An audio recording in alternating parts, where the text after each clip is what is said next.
In modern times, it's been regarded as a bogus history. And the reason for it being a bogus history comes out of Oxford and Cambridge and London in England. And the theory was that Troy never existed other than in the mind of Homer. And as Homer wrote a fictitious poem about Troy, Troy was a fictitious place. It had no foundation in fact or truth and was non-existent. Therefore, a history which based itself upon the first king of Britain being Brutus, the great-grandson of Anchises and grandson of Aeneas of Troy, and that the whole of the British nation were originally, or a large part of them were originally Trojan, had to be a false history. As it was a false history based on Homer's fictional epic, therefore you throw out British history. And this actually was done. And you will find books by these supposed scholars from Oxford and elsewhere stating this in the words that I've just stated.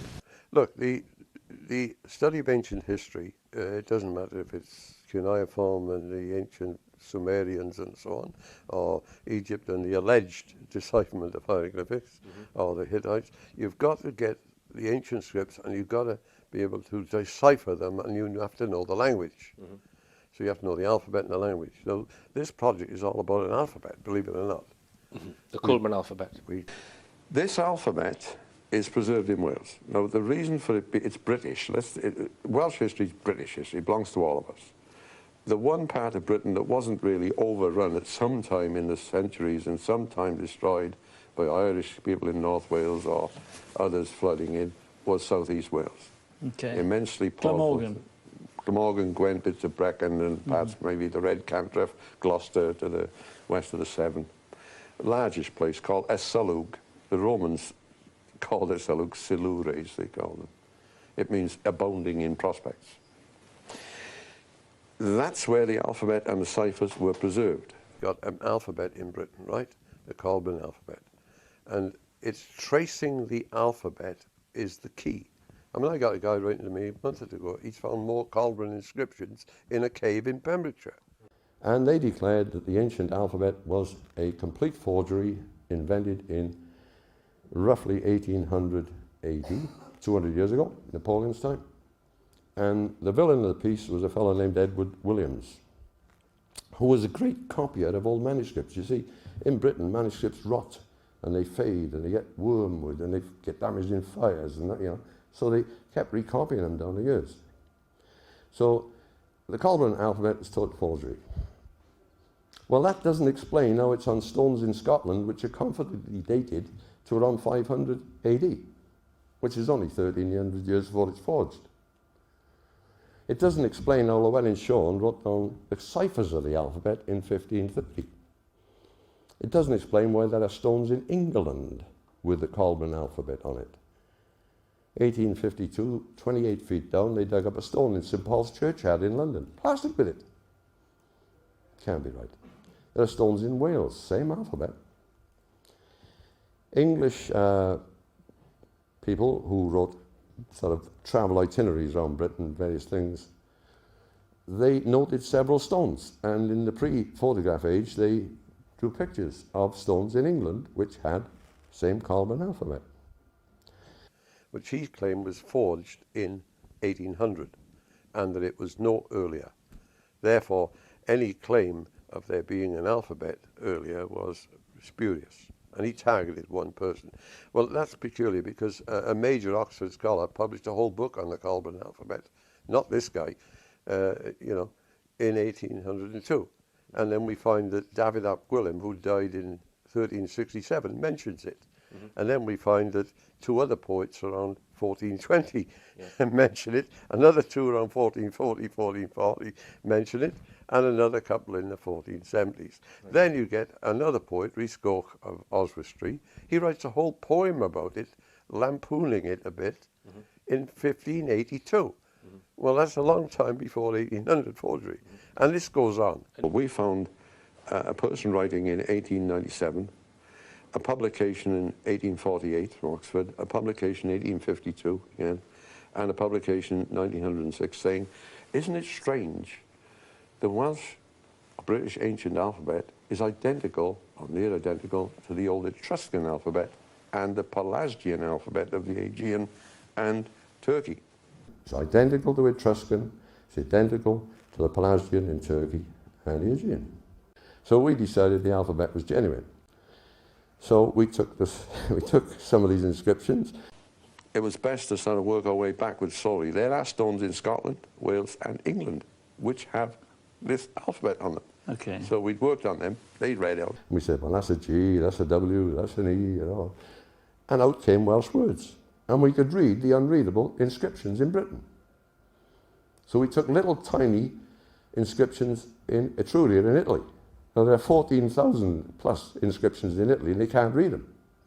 Pliny, writing around the turn of the Christian era, he wrote, be careful, Etruscan is not related to Latin or Greek.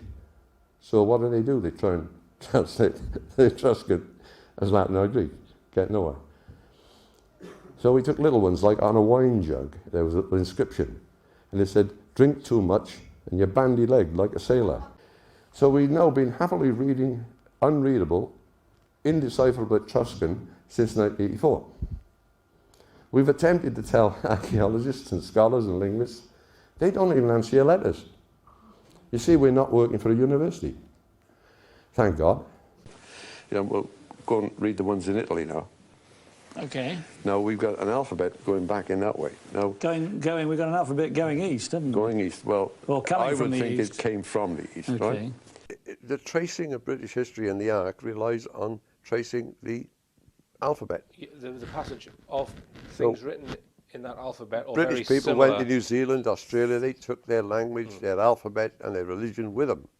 So if you trace our ancestral histories that were thrown away, they're junk, you know, get rid of them, don't need them, which happened in the mid-19th century, because you've got to realise Darwin is around and he's saying, hang around, you know, God didn't wave the wand and in 6 days he had all the animals.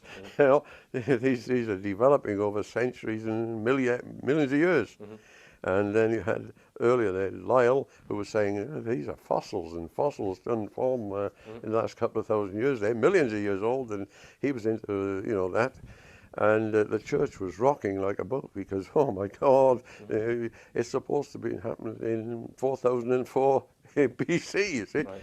And here into this mix comes this business of the alphabet. The alphabet takes us back right across through Europe, you see.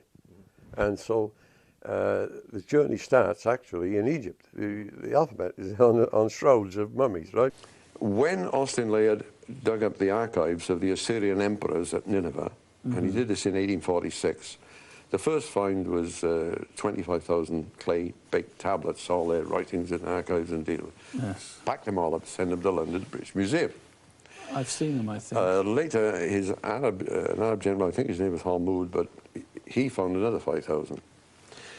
When these tablets got to the British Museum, they were looking at them and they suddenly, wow, some of these have got the ancient British alphabet. Now, There's a coincidence. There's a coincidence. What are the chances of that? well, wait a minute. You see, you've got the alphabet right through Turkey. The Assyrians now have it in correspondence probably sent to them. So we reasoned this. If the alphabet stretches back in that direction, how much further does it go? This starts you thinking, because the name of the 10 tribes of Israel, as recorded by the Assyrians, was the Cymry, K-H-U-M-R-Y. Which sounds very familiar to me because it's on all those cars that drive across the Severn That's Bridge, right. isn't it? Well, The word Cymru. since about 1900, they've dropped the KH and replaced it with a hard C, but the correct spelling up until 1900 was K-H-U-M-R-Y. That's the 10 tribes of Israel. They're on Egyptian things. Now, when Austin Layard... I've got to stop you there. Go on. Because Come on. this is good. So, are you saying then that the early Brits were in fact the 10 tribes of Yeah, I'm Israel? going to the prove lost it. I'm 10 going to prove tribes? it. Well, they didn't get lost. They knew where they were. Nobody else did. They were hiding in Wales. That's right. Well, in the whole of Western Britain, The whole of actually. Western Probably Britain. Lancashire, Okay. up Cumbria, up to Strathclyde and so on. The Dead Sea Scrolls, you've heard of them. Yes. Most of them are on papyrus, right? And so on. But 2 of them are on copper scrolls, right? And these appear to have been rolled up and placed in jars for preservation. Well, the only way to unroll them was to cut them into little, roll it a bit, cut a strip, and then lay all the little curved strips alongside each other. Then you could see what they were saying. Of course, they then found all the Dead Sea Scrolls on papyrus written in Aramaic, right? But the two copper ones aren't, and they're not in a different alphabet, and they can't read them. Guy Allegro said he could, but he can't. Well, the theory by Professor Carl MacArthur in the States, he said, I don't know what they are, but they're Hebrew. See, the Hebrews and Judeans weren't speaking Hebrew, they were speaking Aramaic, ancient Hebrew.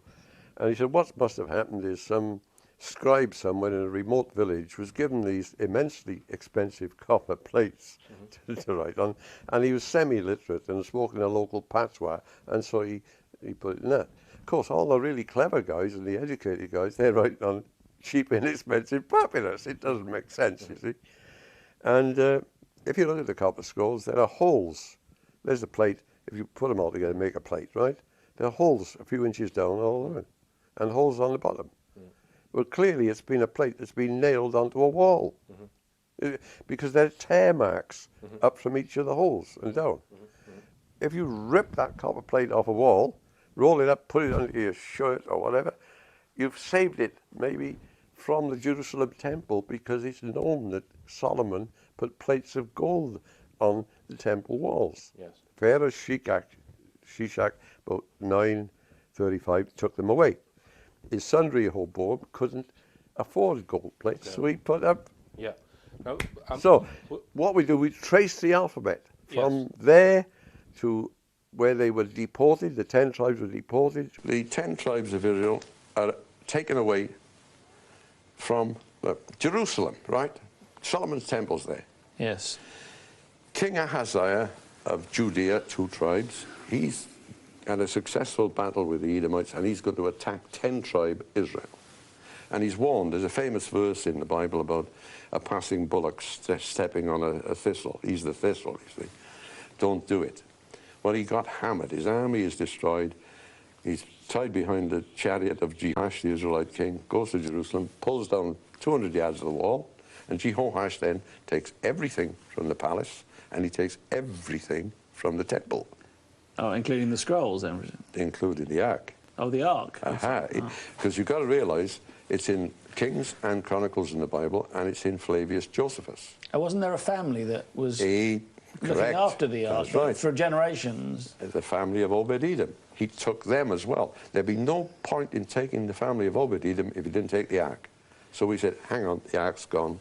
So the ark left the temple. It's gone north to Samaria in 790 BC. We know. And you found all the evidence for this, presumably? Yeah. Well, what we did, we tried to translate the Etruscan stuff. No, they went north of Samaria. 687, Sennacherib, the Assyrian emperor, is murdered by 2 of his sons. The heir, the older son, has a civil war with them. The 10 tribes take off and they cross the Euphrates, going west through Turkey. Right. Second book of Esdras, chapter 14, right? Okay?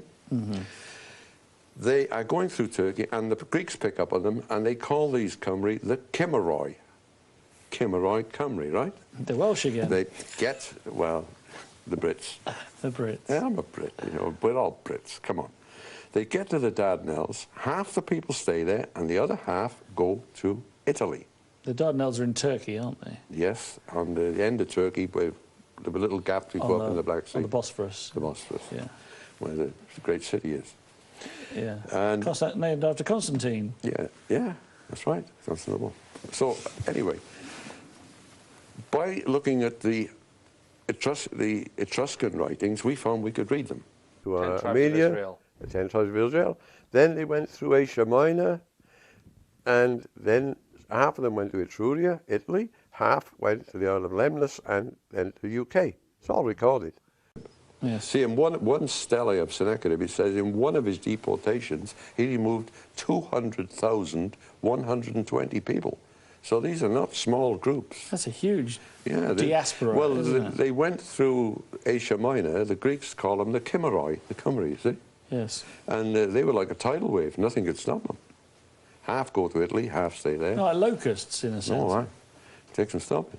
So the other half stay there, and then they come to Britain in 500.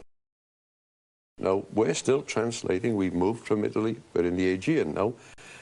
On the island of Lemnos, a stele was found in 1876, and it's plastered with Colburn writing. And there's a guy holding a spear, big guy with a spear. And it tells how the people have gathered there, and they're under their On the island of Lemnos? Right. Well, in the British records, they say the people gathered on the Isle of Liguria, which is Lemnos. But surely that's further east than Italy. No, it's south of it. Yes, we've moved. We're going back in time. We're Oh, going okay. back. Beg They've your now pardon. got the Dardanelles. Get them on. Okay. They gathered in the records. It says how they gathered their fleet at this island. And here's this stele, and it tells how they've been directed by the god, and they're going to sail together to a great green island out in the Western Ocean. That's what it says. So they sailed out of the Straits of Gibraltar, through there, and To the UK. to the UK. No, they picked up 3 or 4 other groups en route. One with Corinus, who goes to Cornwall, and so on. So here is a story matching the British record of a gathering on an island to sail to the UK. And it's the secret is this language and alphabet, perfectly preserved. The alphabet appears all along the route. Everything depends on that. And there are inscriptions stating where the ark was at certain times. Right. And it's obviously in the UK. There is a famous bronze tablet. Now, you've got to realise bronze is extremely valuable. But there are 3 sections to it. And the first one says how the people are in a place where there's great pestilence and storms, and they're unhappy. And they are taken, led away from this, and they follow a little cabinet riding in a cart. So this is the ark. I think so. And they Yes. come to a place where they are content and happy, and that's where they live. The second section says they're happy where they are, but they're taken away forcibly, right, to a place where they are unhappy, and to get there, they follow a little cabinet that rides in a cart. And the third story is that they again take off, and they go and follow the little cabinet. Because in of the cart. pestilence. And no, the pestilence is the first one. Yeah. The second one, they're forcibly taken away. Okay. And the third one, they're unhappy where they are, so they take off and they go. And half of them go to Etruria. That's in Herodotus. Half of a nation goes to Italy, Etruria. The other half stayed there till about 500. And then they come to the UK. Now we knew if that little box that rides in a cart is the ark taken from Jerusalem, not south by little baby Menelik in his carrycot to Ethiopia, went north, right? And if it went north and it went to Dardanelles, it either went to Italy, Etruria, or it came to the UK.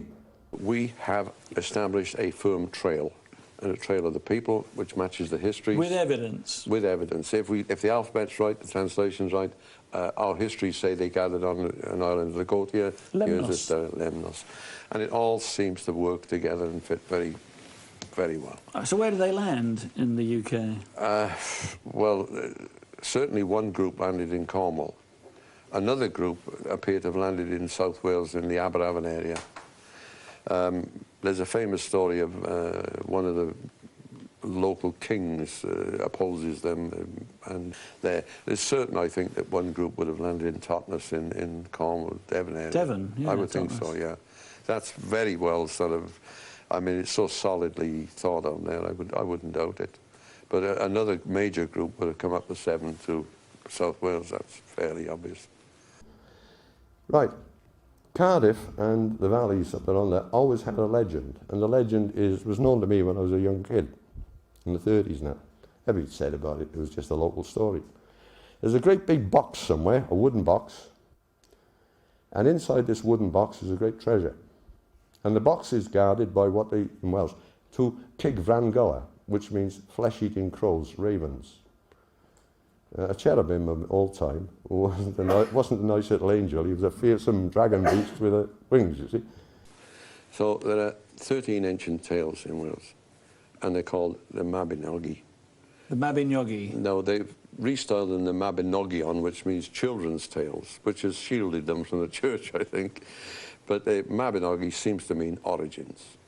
So we realised that these were genuine tales saying things about storms and comets coming into our solar system, Venus going out of orbit, which is matching the ancient observations of Babylonian and other observatories.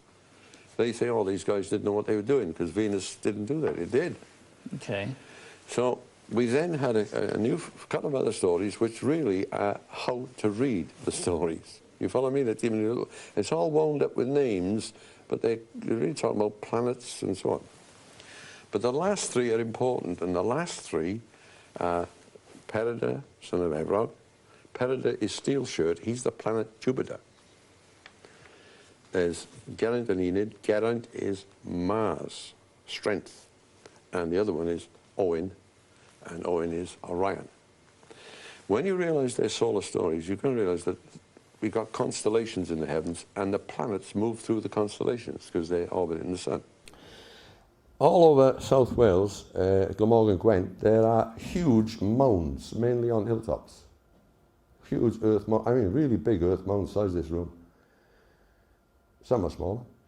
And my colleague said to me one day, he said, Ali, what's that one up there, you know? And I said, he said, a Blythiad. I said, a Blythiad. Oh, I said, that's a ferocious warrior. And sometimes a penny drops, doesn't it, you know? We'd already learned, ignore the Greeks, ignore the Romans. You want to find something out, ancient Arab, ancient Hebrew, ancient Egyptian names. The ancient Arabs, Hebrews, and Egyptians called the star constellation Hercules a ferocious warrior. And a penny was dropping, oh boy, because over to the other direction is Tumbalu, the he-goat, Capricorn. And over the other way, we had a bloody boat ship on the top of the hill, and that was spot on for the great constellation of Argo. Now, if you've got 2 or 3 stars, you can triangulate and find a pole star. Am I right? So we did, and it's a standing stone. And from there, we found all these big mounds. They're all named and located for stars, the major stars in the heavens. So you got a star map on the ground. They go on about the Nazca drawings, don't they, in Peru? We got something better and bigger. We got huge mounds stayed up, a gigantic map of the stars in mounds. Just outside Cardiff on the Garth Mountain, there's 2 big ones and 1 little one. It's right for the belt of Orion. Down in Morganstone below, big one in the woods. And you can find the 4 outlying stars of Orion. Come across the way in Cardiff, houses built all around it. Taurus, big mound. Another one on the other side of Cardiff, on top of the hill. Aries are up. And you go on to Capricorn. And they're everywhere. And that's how you get after the ark. All you got to do is find Regulus, which is the biggest of the lot. You see, we said Regulus because Regulus star is the biggest star in Leo, the lion. And Leo the lion is the emblem of Judea and Jerusalem. So we thought there's a good chance that that's it. So it is suggested that the large earth mounds found all over South Wales were laid out by the ancients in a pattern to specifically represent first magnitude stars of various constellations. Wilson and Blackett have produced many star mound maps which confirms this theory. The mound which represents the star Regulus turns out to be at a place called Unas Abul. Just outside this village is a prominent hill or mound. According to Allen, the top section of this mound is man-made. Is this where the Ark of the Covenant is? Yes. Yes, and I'll tell you why.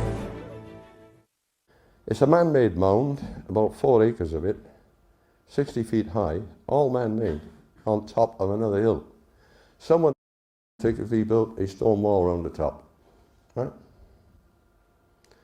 No gates. Why did they do that? Why would they build a stone wall on the top of a Welsh hill? I do not know. But the inside area is called Golwg, which means place of worship.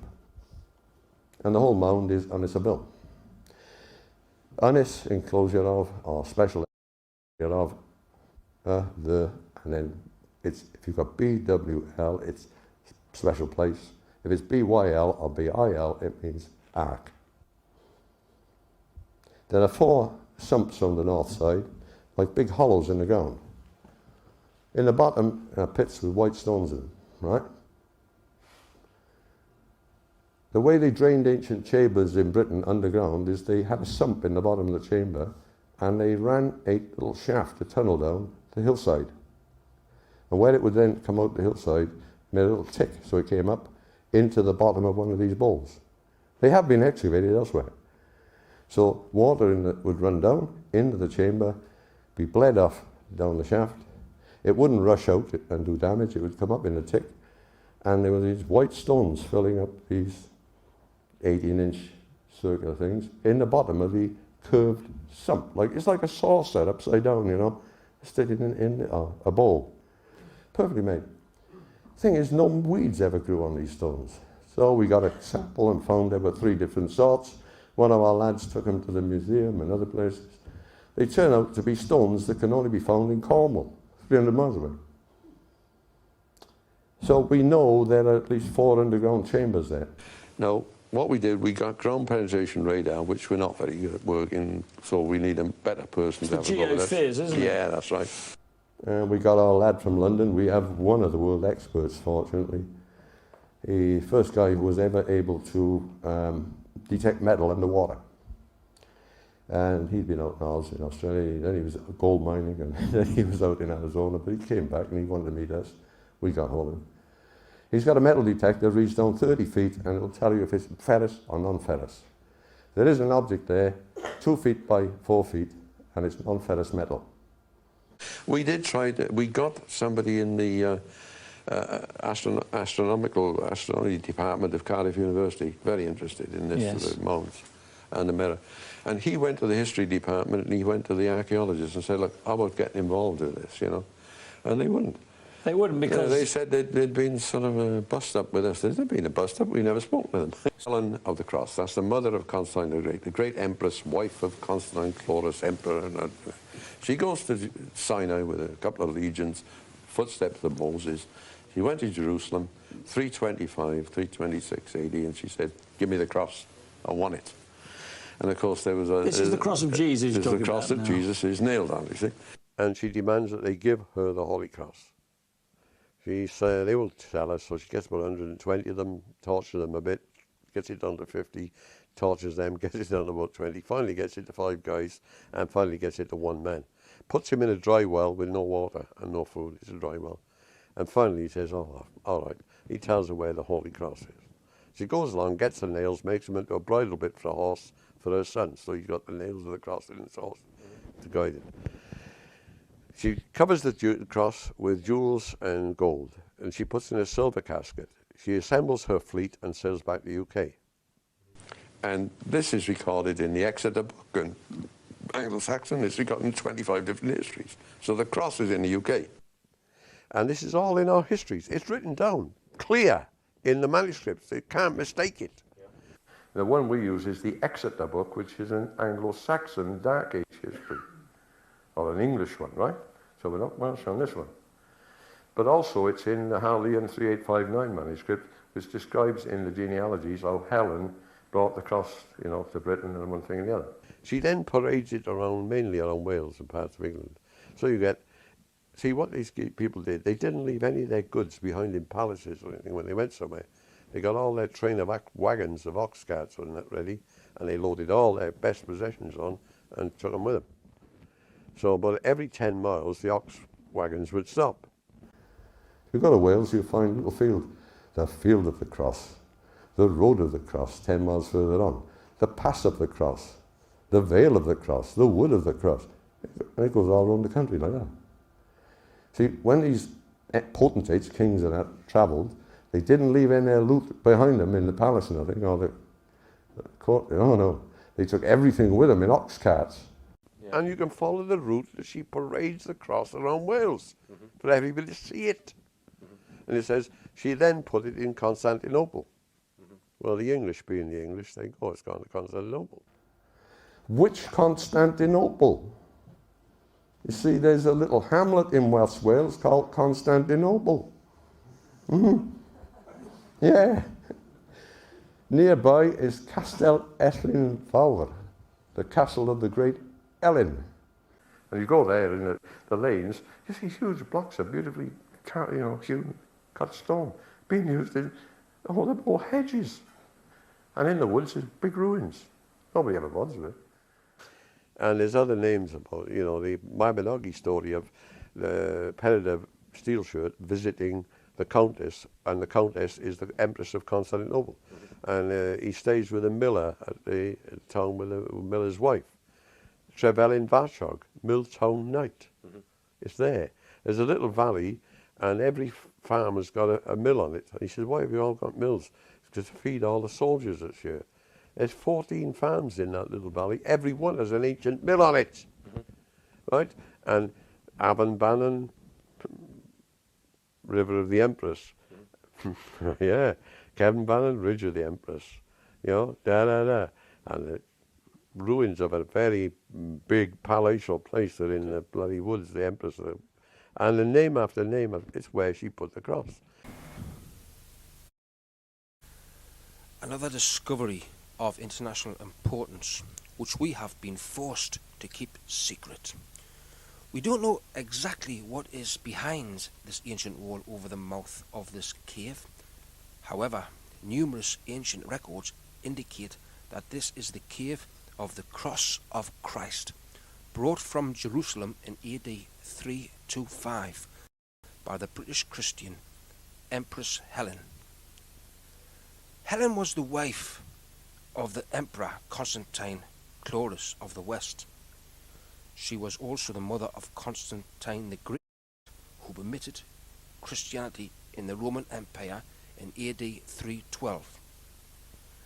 This secret walled-up cave was located through methodical industrial techniques of analysis, analysing ancient British records, some of which have been documented in the book Arthur and the Charters of the King.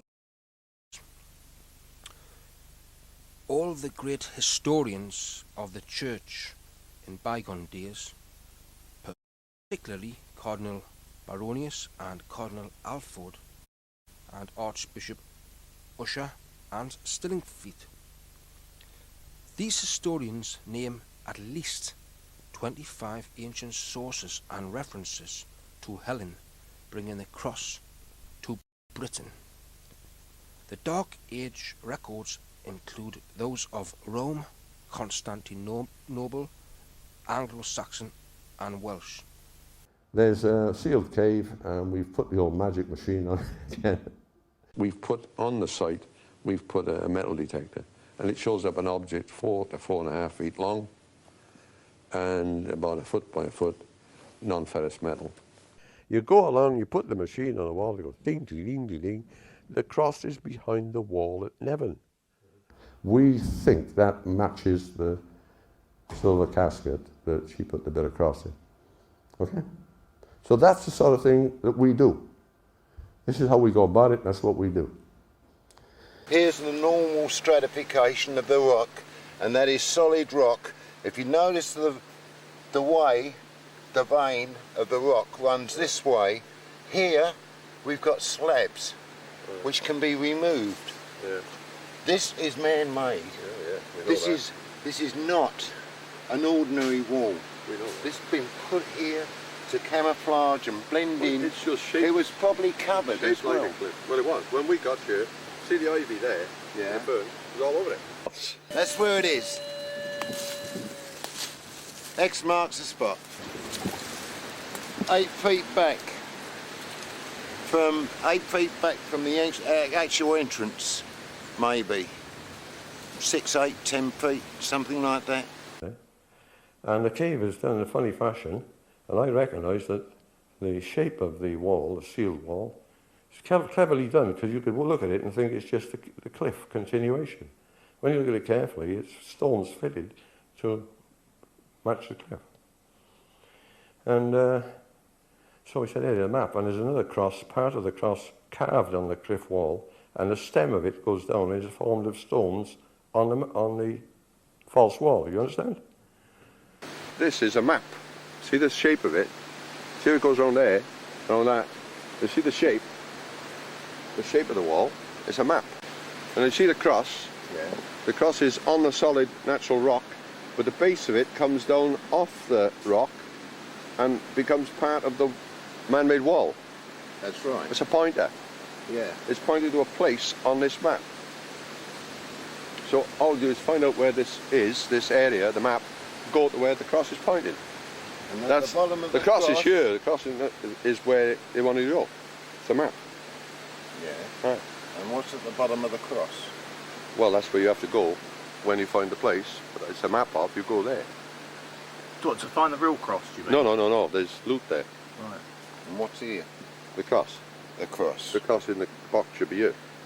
You're That actually is where it's satisfied the cross is there? Oh yeah. I think I am too, because Yeah. The cross is here, but that's pointing to a big treasure site. we're getting a signal over here and a signal over there. Yeah.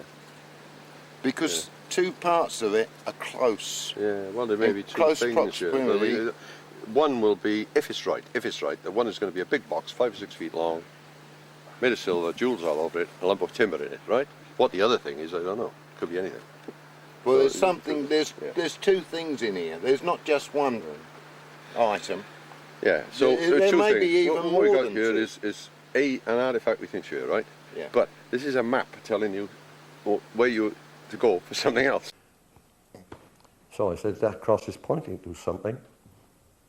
So we found then that between the centre of the cross where it is and the foot where it was going to the ground, right?